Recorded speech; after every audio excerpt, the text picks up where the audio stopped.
मन्ना बिना बेगी शकल दिखाओ, मन्ना मैं हाथ से मारना चाहूँ बिना बेटा, मन्ना मन्ना मन्ना हाथ से दिखाओ, मेरा सामना दिखाओ, मैं बिना हाथ से मारना चाहूँ। जी मेरी बेटी ना घीसरा मारियो वो इतने भी मैंने कंपनी में बनता है, कोई बंदो को नहीं बिना संभालियो छोरी ना मैं चा मारियो वो मन्ना इंसाफ चाहिए, मन्ना मेरी बेटी के बराबर भी ना मारो जब मैं तो राजी रहूँगा।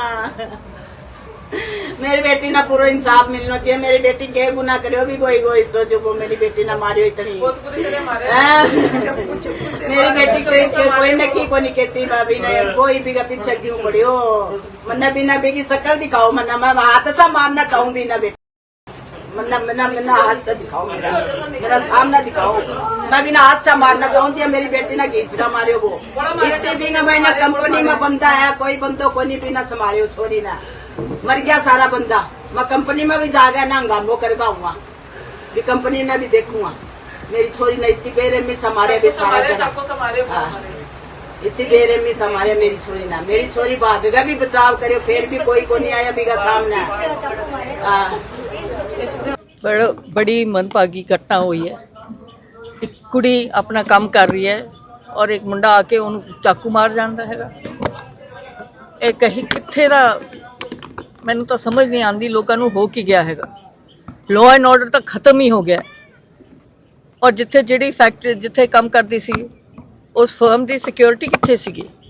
ਰਾਤ ਨੂੰ ਕੰਮ ਕਰ ਰਹੀ ਹੈ ਕੁੜੀ, ਕੁੜੀਆਂ ਦੀ ਸਿਕਿਉਰਿਟੀ ਵਾਸਤੇ ਐਕਸਟਰਾ ਬੰਦੇ ਹੋਣੇ ਚਾਹੀਦੇ ਨੇ। ਤਾਂ ਮੈਂ ਤਾਂ ਸਖਤ ਤੋਂ ਸਖਤ ਸਜ਼ਾ ਇਸ ਬੰਦੇ ਨੂੰ ਮਿਲਣੀ ਚਾਹੀਦੀ ਹੈਗੀ ਹੈ। ਫੋਰਟਿਸ ਵਿੱਚ ਪਿਆ ਹੈਗਾ, ਉਹਨੂੰ मेरा तो ख्याल फांसी देनी चाहिए। परिवार का की हाल है तुसीं मिल के आए? परिवार तो देखो जी इत्थे खड़े ने बेचारे, किसी का बच्चा जाए तुसीं हाल तो समझ ही सकते हो की हुंदा। ਕੁੜੀ ਦਾ ਮੋਹਾਲੀ ਦੇ ਵਿੱਚ 11 ਫੇਜ਼ ਦੇ ਵਿੱਚ ਮਰਡਰ ਹੋਇਆ ਹੈ ਤੇ ਡਿੰਪਲ ਇਸ ਦਾ ਨਾਂ ਹੈ। ਪਟਿਆਲਾ ਦੇ ਵਿੱਚ ਇਸ ਦਾ ਅੰਤਿਮ ਸੰਸਕਾਰ ਕੀਤਾ ਗਿਆ। ਪਟਿਆਲਾ ਦੀ ਰਹਿਣ ਵਾਲੀ ਇਹ ਲੜਕੀ ਦੱਸਦੀ ਹੈ ਕਿ ਜਿਸ ਦਾ ਨਮ ਅੱਖਾਂ ਦੇ ਨਾਲ ਜਿਸ ਨੂੰ ਅੰਤਿਮ ਵਿਦਾਈ ਦਿੱਤੀ ਗਈ ਹੈ। ਡਿੰਪਲ ਦੇ ਸੰਸਕਾਰ ਤੇ ਵੱਡੀ ਗਿਣਤੀ ਦੇ ਵਿੱਚ ਲੋਕ ਪਹੁੰਚੇ। ਮੋਹਾਲੀ ਦੇ ਫੇਜ਼ 11 ਦੇ ਇੱਕ ਦਫ਼ਤਰ ਦੇ ਵਿੱਚ ਡਿੰਪਲ ਦਾ ਕਤਲ ਕਰ ਦਿੱਤਾ ਗਿਆ। ਬ੍ਰੇਕਅਪ ਤੋਂ ਖਫਾ ਸਨਕੀ ਆਸ਼ਿਕ ਨੇ ਇਸ ਕਤਲ ਦੀ ਵਾਰਦਾਤ ਨੂੰ ਅੰਜਾਮ ਦਿੱਤਾ ਹੈ। 30 ਸੈਕਿੰਡ ਦੇ ਵਿੱਚ ਚਾਕੂ ਨਾਲ 30 ਵਾਰ ਕੀਤੇ ਨੇ ਤੇ ਖੁਦ ਮੁਲਜ਼ਮ ਨੇ ਵੀ ਖੁਦਕੁਸ਼ੀ ਦੀ ਕੋਸ਼ਿਸ਼ ਕੀਤੀ ਹੈ। ਵਾਰਦਾਤ ਨੂੰ ਅੰਜਾਮ ਦੇਣ ਮਗਰੋਂ ਆਪਣਾ ਗਲਾ ਵੱਢ ਲਿਆ। ਤੁਹਾਨੂੰ ਦੱਸ ਦਈਏ ਕਿ ਮੋਹਾਲੀ ਦੇ ਫੋਰਟਿਸ ਹਸਪੀਟਲ ਦੇ ਵਿੱਚ ਮੁਲਜ਼ਮ ਹਰਜਿੰਦਰ ਸਿੰਘ ਜ਼ੇਰੇ ਇਲਾਜ ਹੈ ਤੇ ਡਿੰਪਲ ਫੇਜ਼ 11 ਦੀ ਇੱਕ ਪ੍ਰਾਈਵੇਟ ਕੰਪਨੀ ਦੇ ਵਿੱਚ ਦੋਵੇਂ ਜਾਣੇ ਇਕੱਠੇ ਕੰਮ ਕਰਦੇ ਸੀ। ਬੀਤੀ ਸ਼ਾਮ ਦੀ ਇਹ ਵਾਰਦਾਤ ਹੈ। 7 ਵਜੇ ਜਦੋਂ ਸ਼ਿਫਟ ਬਦਲੀ ਤਾਂ ਹਰਜਿੰਦਰ ਨੇ ਡਿੰਪਲ ਤੇ ਚਾਕੂ ਨਾਲ ਕਈ ਵਾਰ ਕਰ ਦਿੱਤੇ। मन्ना बिना बेगी शकल दिखाओ, मन्ना मैं हाथ से मारना चाहूँ बिना बेटा, मन्ना मन्ना मन्ना हाथ से दिखाओ, मेरा सामना दिखाओ, मैं बिना हाथ से मारना चाहूँ। जी मेरी बेटी ना घीसरा मारियो वो इतने भी मैंने कंपनी में बनता है, कोई बंदो को नहीं बिना संभालियो छोरी ना मैं चा मारियो वो मन्ना इंसाफ चाहिए, मन्ना मेरी बेटी के बराबर भी ना मारो जब मैं तो राजी रहूँगा। मेरी बेटी ना पूरा इंसाफ मिलना चाहिए। मेरी बेटी के गुना करियो भी कोई सोचो को मेरी बेटी ना मारियो इतनी मेरी बेटी कोई न की को नहीं कहती भाभी ने कोई भी का पीछे क्यों पड़ियो। मन्ना बिना बेगी शकल दिखाओ, मन्ना मैं हाथ से मारना चाहूँ बिना बेटा, मन्ना मन्ना मन्ना हाथ से दिखाओ, मेरा सामना दिखाओ, मैं बिना हाथ से मारना चाहूँ। जी मेरी बेटी ना घीसरा मारियो वो इतने भी मैंने कंपनी में बनता है, कोई बंदो को नहीं बिना संभालियो छोरी ना मर गया सारा बंदा।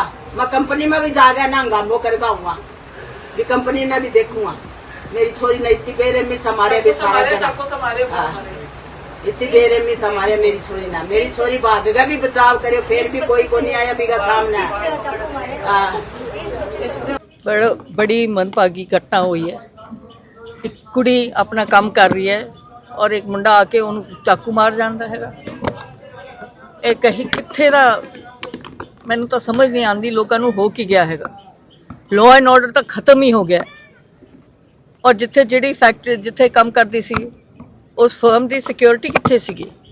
ਰਾਤ ਨੂੰ ਕੰਮ ਕਰ ਰਹੀ ਹੈ ਕੁੜੀ, ਕੁੜੀਆਂ ਦੀ ਸਿਕਿਉਰਿਟੀ ਵਾਸਤੇ ਐਕਸਟਰਾ ਬੰਦੇ ਹੋਣੇ ਚਾਹੀਦੇ ਨੇ।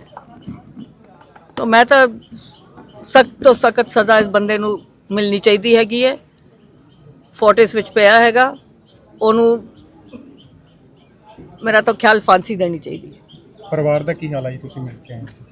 परिवार तो देखो जी इत्थे खड़े ने बेचारे, किसी का बच्चा जाए ਤੁਸੀਂ ਹਾਲ ਤਾਂ ਸਮਝ ਹੀ ਸਕਦੇ ਹੋ ਕੀ ਹੁੰਦਾ।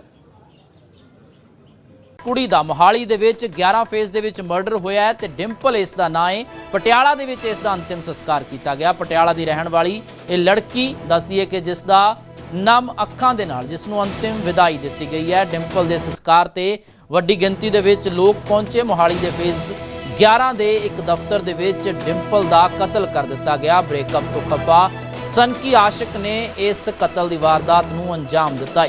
30 ਸੈਕਿੰਡ ਦੇ ਵਿੱਚ ਚਾਕੂ ਨਾਲ 30 ਵਾਰ ਕੀਤੇ ਨੇ ਤੇ ਖੁਦ ਮੁਲਜ਼ਮ ਨੇ ਵੀ ਖੁਦਕੁਸ਼ੀ ਦੀ ਕੋਸ਼ਿਸ਼ ਕੀਤੀ ਹੈ। ਵਾਰਦਾਤ ਨੂੰ ਅੰਜਾਮ ਦੇਣ ਮਗਰੋਂ ਆਪਣਾ ਗਲਾ ਵੱਢ ਲਿਆ। ਤੁਹਾਨੂੰ ਦੱਸ ਦਈਏ ਕਿ ਮੋਹਾਲੀ ਦੇ ਫੋਰਟਿਸ ਹਸਪੀਟਲ ਦੇ ਵਿੱਚ ਮੁਲਜ਼ਮ ਹਰਜਿੰਦਰ ਸਿੰਘ ਜ਼ੇਰੇ ਇਲਾਜ ਹੈ ਤੇ ਡਿੰਪਲ ਫੇਜ਼ 11 ਦੀ ਇੱਕ ਪ੍ਰਾਈਵੇਟ ਕੰਪਨੀ ਦੇ ਵਿੱਚ ਦੋਵੇਂ ਜਾਣੇ ਇਕੱਠੇ ਕੰਮ ਕਰਦੇ ਸੀ। ਬੀਤੀ ਸ਼ਾਮ ਦੀ ਇਹ ਵਾਰਦਾਤ ਹੈ। 7 ਵਜੇ ਜਦੋਂ ਸ਼ਿਫਟ ਬਦਲੀ ਤਾਂ ਹਰਜਿੰਦਰ ਨੇ ਡਿੰਪਲ ਤੇ ਚਾਕੂ ਨਾਲ ਕਈ ਵਾਰ ਕਰ ਦਿੱਤੇ।